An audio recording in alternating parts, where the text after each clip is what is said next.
Salut tout le monde, c'est Anna pour un nouvel épisode de Lire avec Anna Ozan. Dans ce podcast, on s'intéresse aux livres, à ceux qui les écrivent, à ceux qui les lisent, à ceux qui les éditent, bref, vous l'aurez compris, à la lecture et à l'écriture. Et si vous ne me connaissez pas, cliquez sur le lien en description, vous trouverez mon site internet annaozan.com et pour me soutenir, vous pouvez vous abonner à la newsletter ou me suivre sur Instagram. J'espère que vous prendrez autant de plaisir à écouter ces épisodes que j'en prends à les préparer pour vous. C'est une invitée que vous connaissez déjà qui est avec moi aujourd'hui. Lors de son premier passage, elle nous a parlé de son premier livre, La liberté a un goût salé. Elle était sur le point de publier son second livre d'un tout autre genre et c'est aujourd'hui chose faite. Il s'intitule La douceur du bonheur. Sans plus attendre, c'est avec un très grand plaisir que j'accueille Marina Martin. Bonjour Marina. Bonjour Anna. Comment allez-vous ? Très bien, merci. Je suis très heureuse de revenir dans votre podcast. Mais écoutez, moi aussi, c'est vraiment un plaisir de vous avoir une fois de plus avec moi aujourd'hui. Ce podcast a beau être récent, c'est vraiment quelque chose de super de pouvoir voir la suite avec vous et parler de ce second livre et puis du nouveau projet dans lequel vous vous êtes lancé et dont je vous laisserai nous parler. Commençons par le livre. Vous l'aviez évoqué la fois précédente comme un livre de développement personnel, donc c'est très différent du premier livre. C'était un récit de voyage où vous partagiez votre vécu personnel. Et vous aviez déjà parlé à ce moment-là de ce second livre que vous décriviez comme un livre qui serait aussi basé sur votre vécu personnel et qui serait une sorte de porte-parole de ce que vous prônez sur le plan professionnel, à savoir trouver sa place à soi. Est-ce que je résume correctement ? Est-ce que c'est... Oui, tout à fait. C'est exactement ça. C'est comment trouver sa voie quand la voie toute tracée et annoncée par la société, en fait, n'est pas celle sur laquelle on sent qu'on s'épanouit. Que finalement, peut-être qu'on a une voie à soi à aller chercher. La douceur du bonheur, donc, c'est le titre du livre. J'ai regardé le 4e de couverture, mais il y a deux choses qui m'ont frappée. La première, et je cite, « Ton bonheur est dans une voie qu'on ne t'a pas apprise ». C'est ça justement que vous cherchez à réapprendre aux gens, c'est qu'on a chacun une place à soi qui n'est pas forcément celle qu'on veut nous attribuer, c'est ça ? Tout à fait. Et c'est normal que dans une société, on ait besoin d'un cadre, qu'on ait besoin d'une norme quelque part quand on est aussi nombreux. Mais je crois vraiment que c'est important de se dire qu'il est possible que notre bonheur individuel puisse être à un autre endroit. Et ce qui est beau, c'est que quand soit chacun, on est dans sa voie épanoui et heureux, on contribue au collectif. C'est loin d'être égoïste, c'est vraiment pour moi un acte citoyen que d'aller dans sa voie à soi pour faire rayonner ses talents, ses potentiels et participer positivement à cette société. Absolument. Une autre chose qui m'a beaucoup plu dans votre 4e de couverture, c'est apprendre à fermer les portes à ce qui ne te convient pas. Donc là, je cite également. On parle beaucoup d'ouvrir des portes, mais finalement, fermer des portes, c'est dire non. Et pour trouver sa voie, il faut, j'imagine, apprendre à dire non aussi. Oui, tout à fait, parce que, en fait, j'ai l'impression que souvent, on a peur de fermer des portes comme si on perdait l'opportunité de quelque chose. En fait, c'est un peu notre voie de secours quelque part si l'autre porte ne marche pas, mais en étant entre deux portes, finalement on va nulle part, on n'est ni dans cette nouvelle voie qu'on souhaite embrasser, ni dans l'ancienne qui ne nous convient pas. Et il y a une phrase que j'aimais bien, c'est de dire à force de laisser toutes les portes ouvertes, ça fait des courants d'air et tout le monde s'en rue. Mais voilà, l'idée c'est de savoir déjà ce qu'on ne veut pas, ce qui ne nous convient pas, pour pouvoir après aller tendre vers autre chose, mais en sachant que il y a certaines choses sur lesquelles on ne reviendra pas. Ça fait peur de les fermer, mais on n'y reviendra pas. Parce que c'est pas là où on est bien. C'est une voie de survie, quelque part. Oui. Vous abordez dans ce second livre un sujet important, un sujet très profond, qui touche vraiment à l'essence de soi, de l'être humain, où on va, qu'est-ce qu'on a envie de faire. Et vous le faites en même temps sur un ton qui se veut humoristique, léger, peut-être pour justement dédramatiser un sujet aussi sérieux à votre façon qui est justement cette façon feel good. Vous êtes vraiment une personne qui rayonnait l'énergie positive. Alors on aimerait savoir, Marina, comment vous avez abordé un sujet aussi sérieux d'une façon aussi agréable et positive. Merci Eva, ça fait vraiment plaisir d'entendre votre retour. Et ben écoutez, j'ai été thérapeute pendant 8 ans en fait à accompagner des personnes du coup. Alors au début c'était pas du tout pour aller vers sa meilleure vie, trouver sa voie. Au début c'était sortir du mal-être. Et avant j'étais infirmière, donc j'ai un bagage avec des gens qui souffrent, des gens dans la douleur. Et où en fait finalement pleurer avec eux ça va pas les aider, ils ont pas besoin de ça, ils ont déjà assez de difficultés. Et en fait tout le challenge, notamment dans mon premier poste infirmière où j'étais avec des personnes en fauteuil roulant qui allaient passer leur vie en fauteuil et qui avaient mon âge, donc à l'époque j'avais une petite vingtaine, et en fait c'était de dire mais ça sert à rien que je pleure pour eux, ils ont vraiment pas besoin de ça. Par contre il y a une vie qui est en eux, qui demande à jaillir, et moi j'ai cette joie que j'ai envie d'apporter aussi. Et en fait, je me suis rendu compte que dans les moments les plus durs, les plus douloureux, le but c'est jamais de minimiser, de dénier cette douleur, mais c'est qu'on peut quand même amener du soleil, on peut quand même amener de la joie. Et je trouve que finalement, quand on arrive à rire de sa douleur, et ben c'est un sacré rayon de soleil qu'on a fait rentrer dans sa vie. Et du coup, c'est ce que j'essaye d'apporter en permanence, même pendant mes séances, quand les personnes me parlaient de choses graves. Alors bien sûr qu'il y a une partie toujours d'écoute, de compréhension, d'être là pour elles, mais à un moment, ça glissait vers quelque chose de quand même plus léger, pour réussir à prendre du recul sur soi, sur sa vie, sur sa problématique, et se rendre compte qu'on n'est pas que cette douleur non plus, qu'on a d'autres parties de soi quelque part qui sont aussi là et qui peuvent continuer à rire et à être en vie. Oui. Et je crois que c'est ça que j'ai envie de transmettre, c'est que parfois, peu importe les choses qui nous frappent, on a quand même cette vie qui demande à jaillir. Et puis après, honnêtement, j'avoue que le développement personnel, c'est un sujet que je trouve, comment dire, redondant, rébarbatif, pas fun. Le fait de le présenter d'une autre façon, là, on accroche beaucoup plus, parce que si c'est pour nous dire qu'on ne fait pas la morning routine qu'on devrait avoir, qu'on devrait manger que du quinoa, et en fait c'est pas drôle, alors que si on l'amène de façon avec les anecdotes incongrues qui se produisent dans nos vies et qu'on en rit et qu'on en tire la petite leçon derrière qui va bien, je trouve que c'est tellement plus plaisant, et la vie elle est plus belle quand on arrive à la prendre avec joie et à faire rayonner cette joie, peu importe ce qui se passe autour finalement. Absolument. Vous partagez d'ailleurs beaucoup d'anecdotes personnelles dans votre ouvrage sur lesquelles vous basez ou que vous utilisez un peu comme guide. Tout à fait. En fait, c'est une soixantaine d'histoires. Je ne pourrais pas vous dire s'il y en a 58 ou 62, mais c'est environ 60 différentes. Et en fait, c'est soit des histoires donc courtes de voyage, ou soit de ma vie en France, et où il y a toujours comment dire, quelque chose un peu qui pour moi était surprenant, qui a attiré mon attention, et qui en fait, c'est comme si la vie, moi je trouve que la vie en fait elle nous enseigne en permanence, et qu'on peut prendre les leçons qu'elle nous donne. Et parfois la leçon, vous verrez si vous lisez mon livre, c'est je vous raconte que la vie m'a enseigné quelque chose par rapport à un morceau de fromage. Donc c'est pas du tout la façon qu'on imaginerait peut-être avec un grand sage qui nous transmet des enseignements. C'est vraiment dans le quotidien, et c'est pour ça que j'avais envie de remettre ce quotidien en avant dans ce livre. Et au final, c'est un livre qui est vraiment sympa à lire et qui quand même met vraiment le message de fond de si vous souhaitez trouver votre voie, c'est ça le mode d'emploi, c'est ça le guide pratique. Voilà, j'allais vous poser la question justement, comment est-ce qu'on le qualifierait? Guide pratique, mode d'emploi, compagnon de route, est-ce qu'on peut piocher dedans au hasard? Comment est-ce que vous recommandez aux lecteurs d'appréhender votre livre de développement personnel? Alors je pense qu'il faut que chacun fasse comme il le sent. Je renvoie toujours à comment la personne le sent. Par contre, voilà, moi si j'ai fait un début et une fin, c'est parce qu'il y a tout un processus, un cheminement au cours du livre.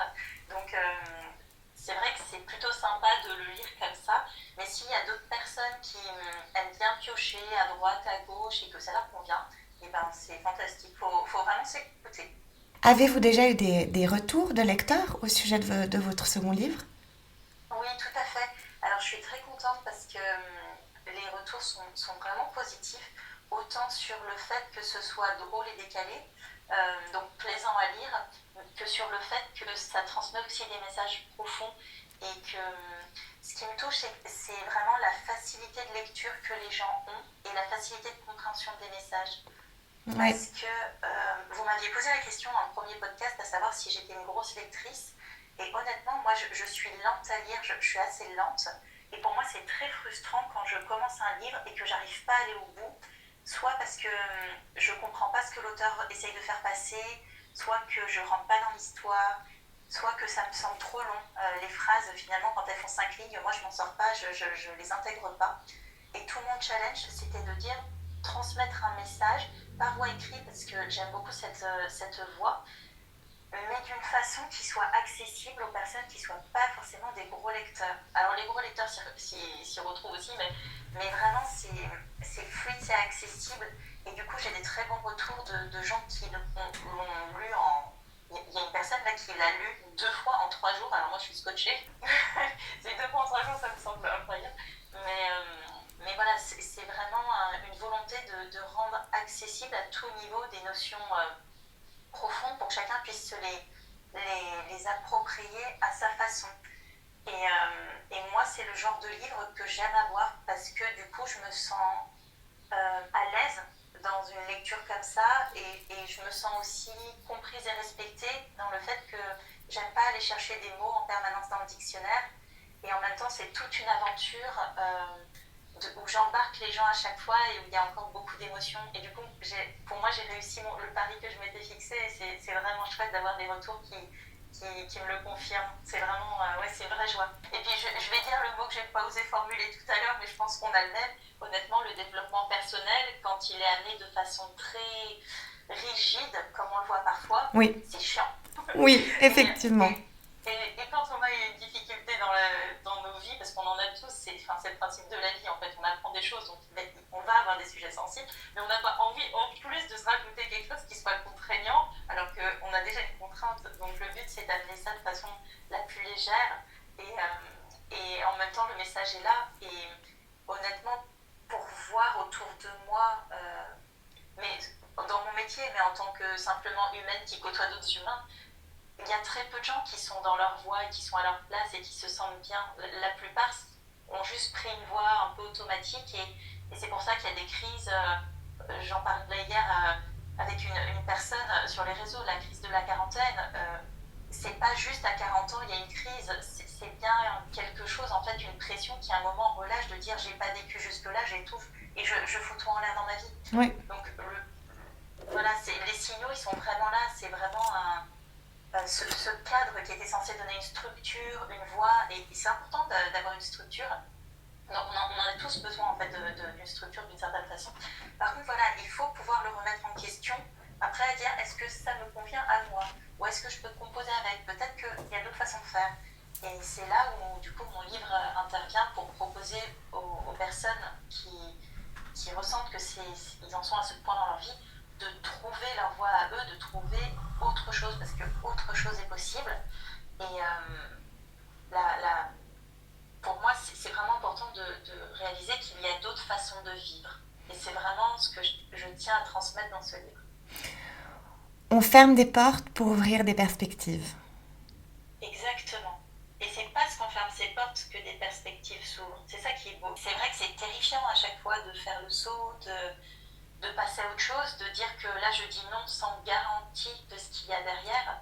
Mais c'est pour ça qu'il y a tous des chapitres aussi dans ce deuxième livre où je parle de la foi dans la vie. Et pas du tout la foi au niveau d'une religion ou autre. C'est vraiment cette foi que la vie, que je considère vraiment comme une intelligence à part entière, a quelque chose de mieux pour nous derrière, sur un principe d'évolution. Mmh. Et que quand quelque chose ne nous convient plus, il ne faut pas rester à un endroit parce qu'on a peur de ne pas avoir de suite derrière, qu'il n'y aura plus jamais des... C'est comme les enfants qui grandissent, on ne peut pas les forcer à rester dans du 2 ans parce qu'on a peur de ne pas trouver du 5 ans. Oui. Les pauvres enfants, ils ne peuvent pas rester là-dedans et nous non plus. Et pourtant, alors que dans la nature, c'est le principe même, l'évolution, tout grandit, tout croît, ou sinon c'est voué à mourir. Et nous, on essaye de stagner dans les choses parce qu'on a très peur de ce changement, de cette évolution. Alors que c'est beau, c'est vraiment beau cette évolution. Absolument, absolument. Je suis tout à fait d'accord avec vous à titre personnel. Où pouvons-nous nous procurer votre livre, Marina? Alors, il est sur Internet, il suffit de taper La douceur du bonheur. Et vous l'avez aujourd'hui en format papier. Et là, je suis en train de le faire relire du coup par des chroniqueuses en format e-book pour avoir leur retour. Et aussi, comme ça, elle me dit si le e-book est bien codé, parce que c'est moi qui l'ai codé. D'accord, très bien. Mais avec de l'aide, je tiens à préciser, je me suis fait aider. Donc, si vous avez besoin de coder un e-book, n'hésitez pas à venir vers moi, j'ai une bonne adresse. Très bien, c'est noté. Je vais mettre évidemment tous les liens utiles en copie. Maintenant, parlons de votre deuxième sujet d'actualité qui a tout à voir avec ce second livre dont nous venons de parler. Car justement, vous disiez être à travers ce livre notamment porte-parole de ce que vous prenez professionnellement. Et le projet dans lequel vous vous lancez n'est pas étranger à tout cela. Donc, je vais arrêter d'être mystérieuse et puis de dire n'importe quoi et je vais vous laisser vous-même présenter ce projet si vous le voulez bien. Oui, vous avez fait une très bonne bande-annonce. C'est dans le film derrière. C'est toujours sur le principe d'évolution, en fait, où comment formuler ça? Aujourd'hui, la nouveauté qui m'est frappée comme une évidence et dans laquelle je suis en joie, c'est de proposer aux professionnels, donc dans leur métier, qui ont développé des compétences, un parcours riche, des expertises en fait, c'est de pouvoir les aider à le transmettre dans un livre. Oui. Et pour moi, c'est nouveau et en même temps, c'est la combinaison de tout mon bagage professionnel avant. Et c'est ça qui est incroyable parce que honnêtement, c'était complètement inattendu. Je crois que la vie là, me fait une surprise de nouveaux chemins que j'adore et que je n'avais pas vu venir. Et en même temps, c'est une vraie joie parce que ça regroupe tout ce que j'aime. Donc, mon métier de mécano des méninges du cœur, à savoir lever les blocages, toutes les difficultés qu'on rencontre pour mener à bien un projet. Et quand on écrit un livre, on en rencontre des difficultés et des blocages, un sacré paquet. Oui. Parce que vous qui êtes dans cette démarche d'écriture, je ne sais pas la façon dans laquelle vous le vivez, mais généralement, toutes les blessures qu'on a en tant qu'humain dans le quotidien, elles sont amplifiées quand il s'agit de mettre au monde en fait, c'est une œuvre en fait qu'on fait naître au monde. Oui, absolument. Et tous les je ne me sens pas assez, qui je suis, la légitimité dont on a parlé la dernière fois, en fait, sont vraiment fortes dans ces moments-là. Et comme finalement, on n'a pas d'obligation d'écrire un livre, c'est libre à chacun d'aller au bout de cette démarche, on va avoir tendance à pas le faire en se donnant plein de raisons incroyables, comme quoi on ne serait pas intéressant, que c'est pas le moment, qu'on n'a pas le temps. Alors qu'en fait, la raison, honnêtement, elle est ailleurs. C'est qu'on est en plein dans des blessures, que c'est terrifiant et qu'on n'a pas la méthode pour aller au bout. Et aujourd'hui, je propose cet accompagnement parce que moi, j'ai mis 5 ans pour écrire mon premier livre et je suis passée par toutes les couleurs des émotions, des blessures. Enfin, je crois qu'il y a tout qui est passé. Et à partir du moment où du coup j'ai repris chacune d'elles pour pouvoir avancer un petit peu plus, en fait mon premier livre suite à ça est sorti plutôt facilement, mais parce qu'il y a eu un travail incroyable en fait pour faire cette démarche.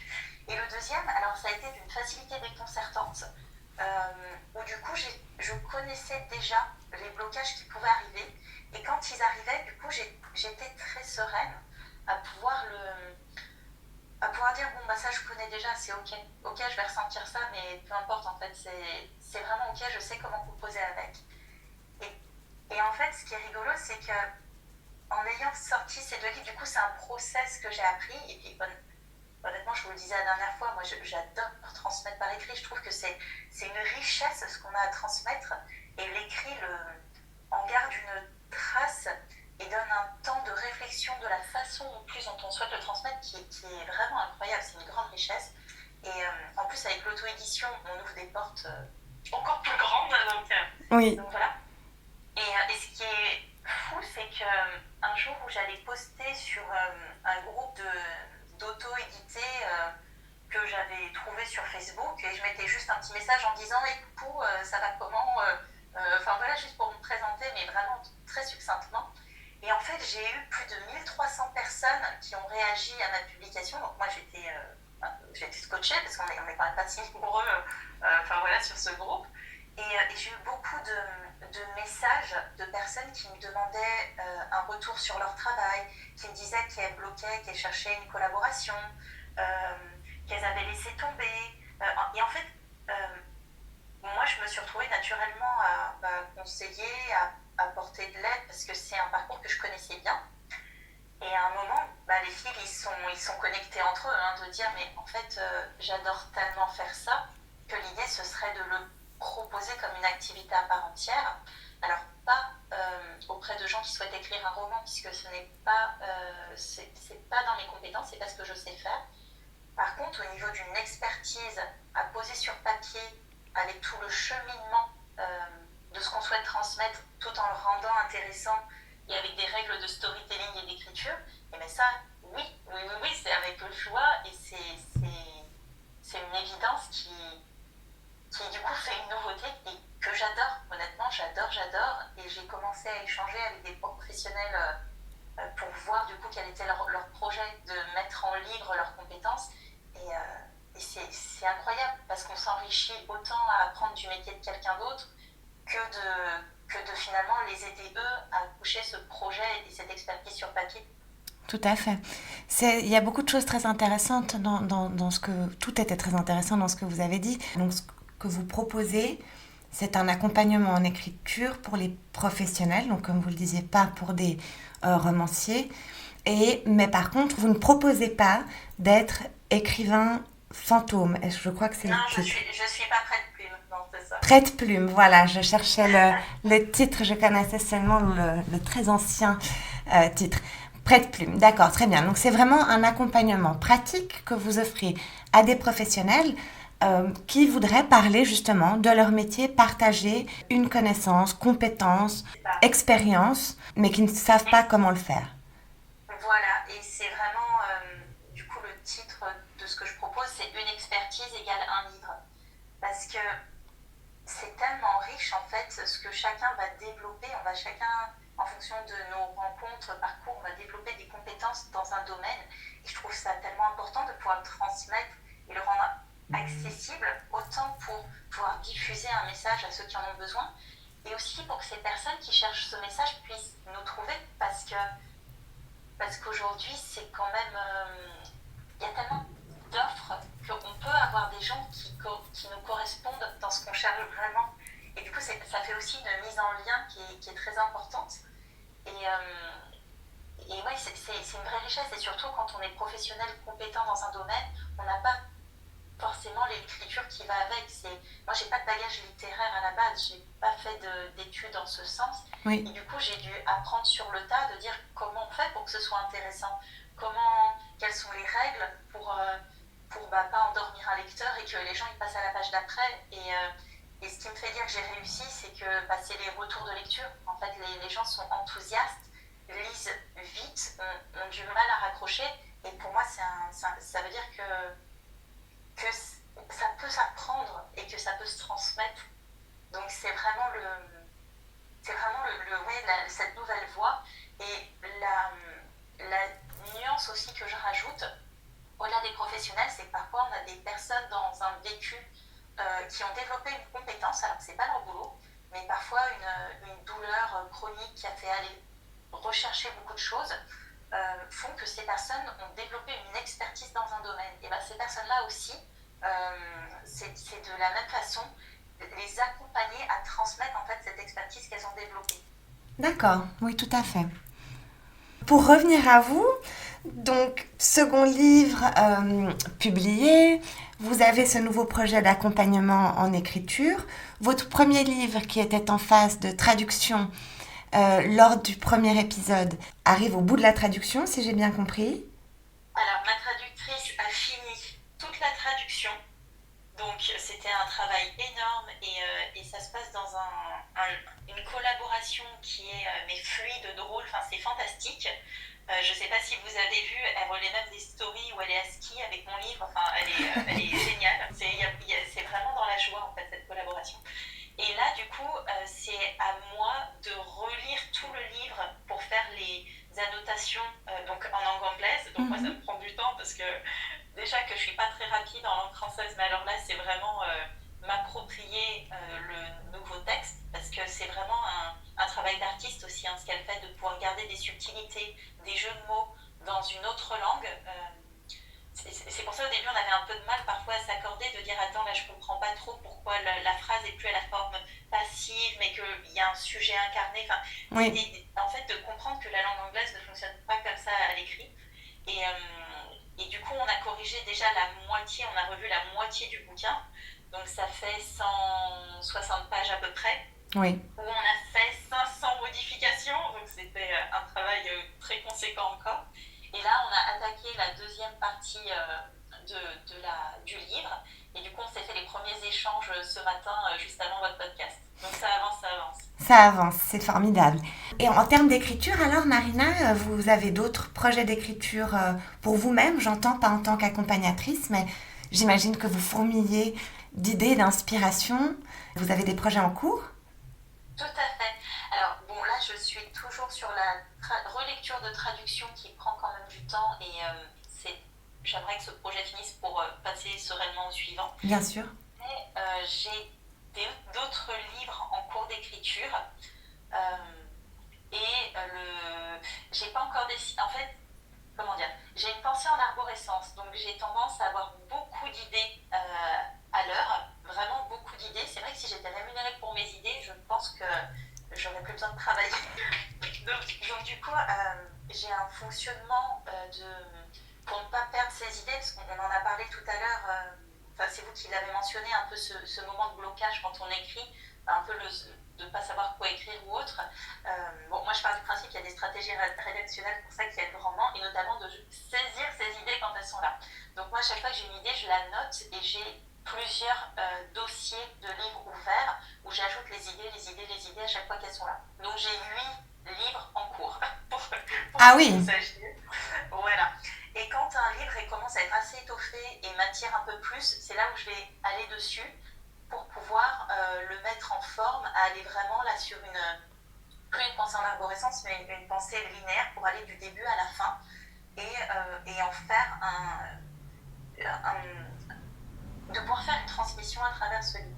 Donc là, le livre qui a le plus mon attention pour l'instant, c'est un livre pour mener un projet jusqu'au bout, donc ce qui va complètement dans le sens de mes nouveaux accompagnements, de pouvoir mener un projet de cœur à l'incarner sur Terre, en passant par tous les blocages, les blessures. Et j'en ai aussi d'autres, par contre, qui m'intéressent beaucoup, à savoir comment poser des limites quand on n'a pas appris ça, mener une vie amoureuse plutôt épanouie quand jusque-là c'était chaotique.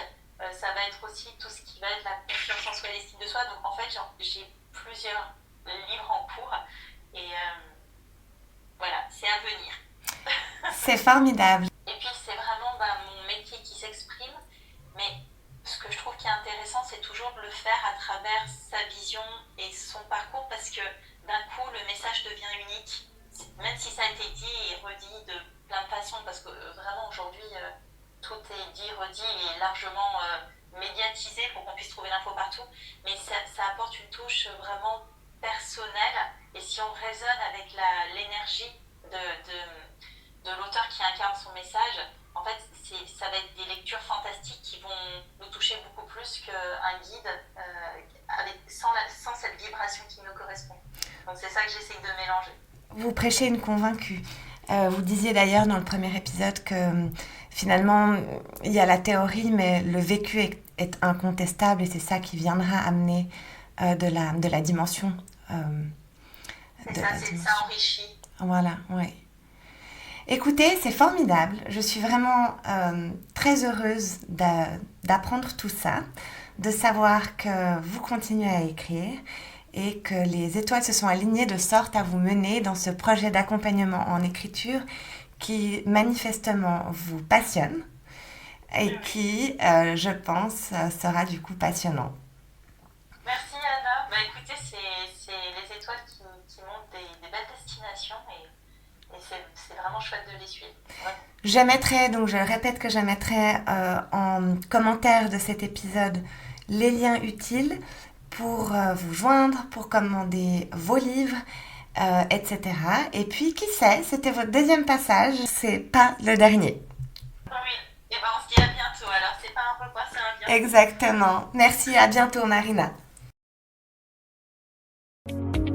Quant à vous, chers auditeurs et chères auditrices, je vous dis à très vite pour un nouvel épisode.